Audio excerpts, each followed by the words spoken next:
All right, and join me to talk about this now is former White House Press Secretary, former Chief Strategist and Communications Director for the GOP. Yes, talking about Sean Spicer. His new book, The Briefing, has been announced. It'll hit the shelves in 2018. We're going to talk about the book, a lot of other things. But Sean, welcome to the program. Good to see you. Thanks for having me. It's great to be in studio. It's a good day for you to be here. It is. Well, how timely. I would think that you would probably wish you were back being press secretary at this point. With all this money that the American people are going to have, I hope they all go out and buy a copy of my book. That's a good idea, actually. We'll talk about when that comes out and some things in it, and maybe pique their interest and get them to get out there and use that money that way. But this is definitely a big day for the American people. It's a big day politically, policy-wise, and for our economy. So on sort of the trifecta of fronts, this is a big day. It really is. And this is fun because you are, in essence, my co-host throughout the hour on the show today. But in order for you to get to the point where you get to ask questions, I get to ask you some first, okay? Nice. So before we turn the tables on everybody, if you were the press secretary, I would imagine this would be one of your better days to hold a White House briefing. Oh, absolutely. I mean, you've got not only something that united Republicans in the House and the Senate, and frankly throughout the country, the business community, large, medium, and small businesses. But I think that ultimately is going to be beneficial to all Americans.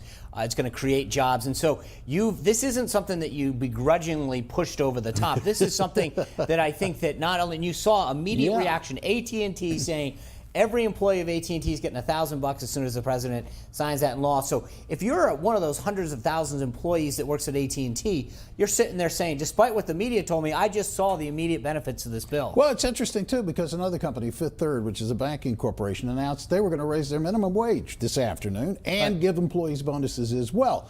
So why is this tax bill so unpopular? It is the least popular tax legislation that's ever passed. I think there's two fronts when you are trying to pass a piece of legislation, right? There's the legislative strategy. How do you get it through the House and the Senate? Yeah. That's kind of the key thing, because without that, you have nothing. But then there's the public front. How do we go around and get the grassroots support mobilized in support of that? I think that wasn't the White House, if you think about where we started at the beginning of this year with health care, I think we didn't do a good job on either front. We didn't really have our legislative ducks in order. We didn't go out and sell the health care bill, the need for it very well at all. You didn't. And what we did is we transformed, and I think we made some serious strides going into tax reform. We started planning in early May, getting the legislative and D.C. strategy, getting those stakeholders together, the grass tops leaders from industry together. I still think they need to go a step further when it comes to something like infrastructure, the next thing on the docket, by really going out and selling it more around the country. Well, I see infrastructure as something that sells itself. It's something everybody buys itself into.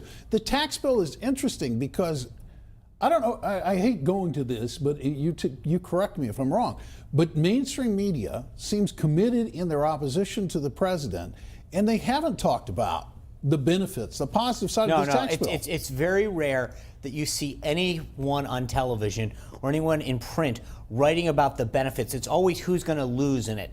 It's always the negative. And I think that's a shame, because you are going to see employees after employee around this country see the tangible benefits of this. You're going to see companies talk about hiring more people. Just today, you saw housing starts at 5.6%, the highest in 11 years.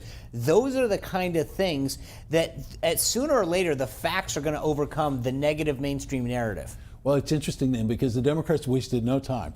Chuck and Nancy got up there. They're going to run against this. They're going to. I hope they do. I hope they do. The problem that they have right now is that they bought into the negative so quick, and that the media helped joined with them. But at some point in the next few months, when people start seeing those added dollars into their paycheck, when they see their company hiring more people, adding stability to their job, they're going to start to realize that they made the wrong bet on this one.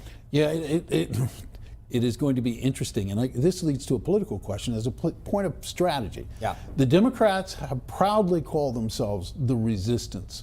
During the resistance, we've seen an economy accelerate to 3% growth. That looks pretty good. I wouldn't want to be on the other side of that equation. No, look, I've been in the political game for about 25 years. At the end of the day, if the economy's booming, if people's wages are going up, if they feel good about where they are with their job, most people in this country aren't employers, they're employees, right? And so that they feel that they can save money, that they can afford their house, that they can put some money away for their kids' education. Are they able to go on a vacation?